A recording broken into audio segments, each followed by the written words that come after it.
트럼프 자국 우선주의가 슬슬 시동 걸고 있습니다. 이건 제 유튜브 커뮤니티의 시황인데 매일 아침 전날 있었던 미증시 시황에 대해서도 이렇게 중요 부분들을 체크하고요. 그리고 국내 증시 끝나면 또 국내 증시에 대해서도 이렇게 또 체크를 해놓습니다. 많이들 읽어주시고 좋아요도 부탁드립니다. 우선 스타게이트로 검색해보면 1월 23일 아침 미증시 시황 체크에 스타게이트라는 프로젝트에 대해서 언급해놨습니다. 스타게이트라는 프로젝트를 통해서 오픈 AI, 오라클, 소프트뱅크가 합작사를 설립하고 향후 4년간 최소 약 700조 이상을 투자하기로 결정했고요. 그로 인해서 관련주들은 급등을 했습니다. 미증시 거품이 꺼질 새가 없이 또 트럼프 말 한마디에 기술주들이 급등을 합니다. 트럼프는 스타게이트라는 프로젝트를 통해서 미국을 AI 강국으로 그리고 데이터 센터를 더 많이 지어서 중국을 포함해서 어떤 나라도 따라오지 못하게 격차를 벌리겠다는 생각이고요. 이렇게 빅테크 기업들이 AI에 대한 투자가 지속되고 관련 기업들 중심으로 돈이 쏠리고 주가가 오르고 결국 투자자들은 돈을 많이 벌게 됩니다. 표면적으로는 돈을 많이 벌면 결국 소비가 늘어나고 다 잘 살게 될 것이라고 생각하지만 다시 한번 물가 상승 압박을 받게 됩니다. 미국이 현재 금리를 인하해도 4.5%로 고금리를 유지하고 있는데도 물가 잡기가 쉽지가 않죠. 그럼 결국 트럼프가 원하는 건 미국의 기술이 이렇게 엄청나게 발전하고 경제에 부흥하고 근데 물가도 오르지 않고 잡히는 모습을 보여준다. 이걸 원합니다. 렛츠고! 근데 사실 물가는 작년 11월 이후 미 대선 전후로 야금야금 오르고 있습니다. 최근 1월 15일에 발표된 헤드라인 소비자 물가지수 CPI를 보면요. 이전 대비 오르고 있고 그래프를 봐도 지속적으로 오르고 있다는 걸 알 수 있습니다. 그리고 전년 대비도 보시면 이전 2.7%에서 2.9%로 오르고 있고 그래프 상에서도 미 대선 전후로 야금야금 오르고 있죠. 예상치는 부합했지만 이전 대비 반등하는 모습을 계속 보여주고 있고요. 이게 유가가 오른 영향이 상당히 큽니다. 유가 상승이 트럼프가 하려는 일에 걸림돌이 되는 거죠. 그리고 생산자 물가지수 전월 대비와 전년 대비도 한번 보시면 소비자 물가지수와 마찬가지로 생산자 물가지수도 야금야금 오르고 있습니다. 이번에는 전월 대비 예측치를 소폭 하회했고 하지만 전년 대비는 이전 대비 확실하게 증가했고 그래프 기울기 또한 가파르게 증가하고 있습니다. 상품 물가와 항공 서비스 물가가 상당히 많이 올랐고요. 이 지표들은 PC 물가지수에 반영되기 때문에 또 다른 불안 요소가 됩니다. 그리고 1월 24일 최근에 발표되었던 미시간대 인플레이션 1년 기대치를 한번 보시면 기대치만 봐도 이전 2.8%에서 3.3%로 상당히 높아진 걸 볼 수 있죠.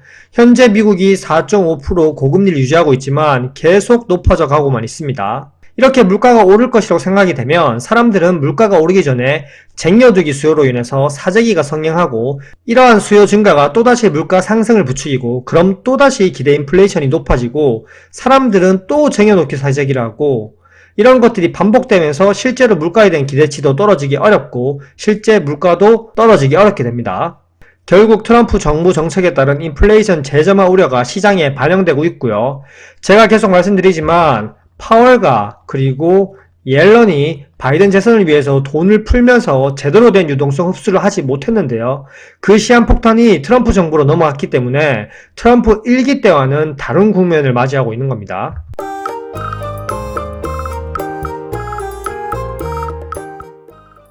조금 더 확장해서 보면 미시간대 5년 인플레이션 기대치를 보시면 여전히 이전 대비 2.8%에서 3.3%로 상당히 높아졌죠.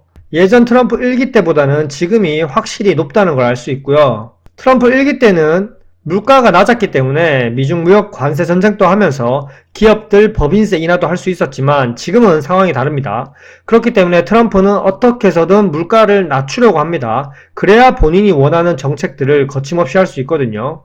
그리고 이때 기준금리와 지금 기준금리는 상황이 다릅니다. 과거의 기준금리는 높아봤자 1에서 2%대였습니다. 근데 지금 기준금리는 2배 이상인 4.5%입니다. 또한 과거 트럼프 1기 때는 유가의 평균 레벨도 낮았습니다. 지금은 오히려 평균 레벨 상단인 그 위에서 유가가 움직이고 있고 지금 다시 내려왔지만 재차 반등 중입니다. 결국 에너지 물가를 낮추게 되면 헤드라인 소비자 물가지수 CPI 그리고 생산자 물가지수 PPI 역시 낮아지게 됩니다.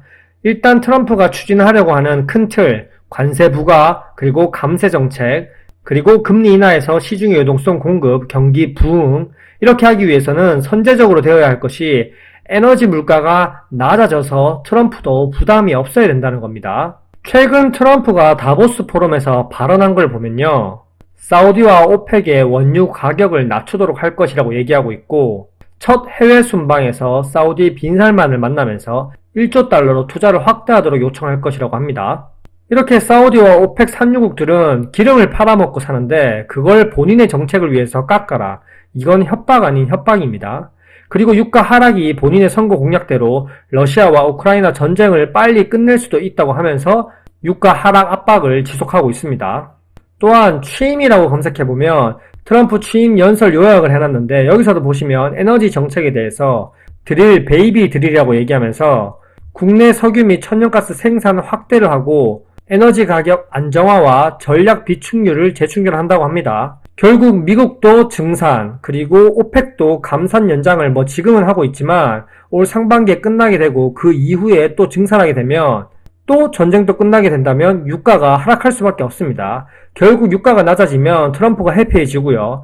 전쟁을 끝나게 한 그 공이 본인의 업적이 되고요. 전 세계 공급망이 안정화되면서 운송 비용도 줄어들게 되고 물가도 안정되게 됩니다. 그리고 유럽으로 가는 가스관을 러시아가 더 이상 잠글 일이 없으니 유럽도 숨을 쉴 수 있고 유럽 경제도 서서히 나아지겠죠.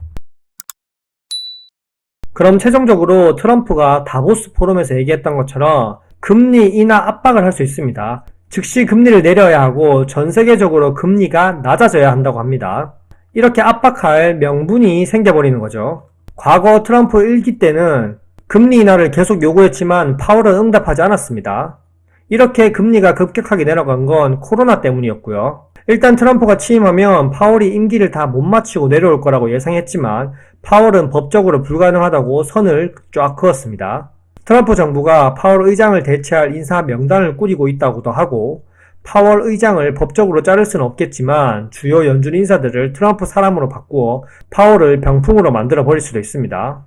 트럼프는 빨리 에너지 물가를 낮게 해서 결국 물가를 잡고 공급망을 안정화시켜서 기준금리를 확 인하하고 싶어 합니다. 트럼프가 전세계 관세 전쟁을 본격적으로 시작해버리면 전세계 경제가 어떻게 될지 모르기 때문에 만약 아비규환이 된다면 결국 세계 경제를 위해서 연준은 기준금리를 인하할 수밖에 없고요. 또한 물가가 잡히게 되면 더욱이 또 내릴 수밖에 없습니다. 이러나 저러나 트럼프는 금리 인하를 계속 압박할 겁니다.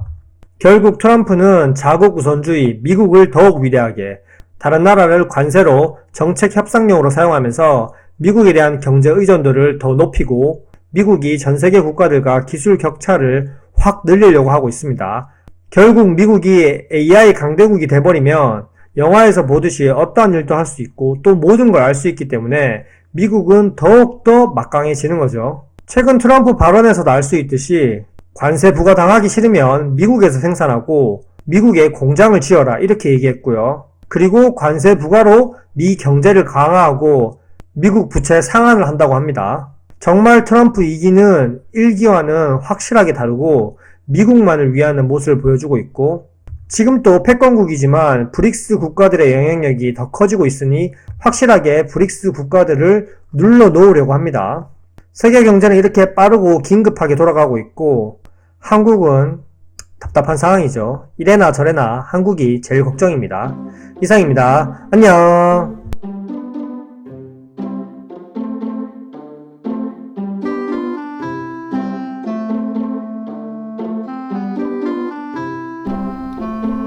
Why?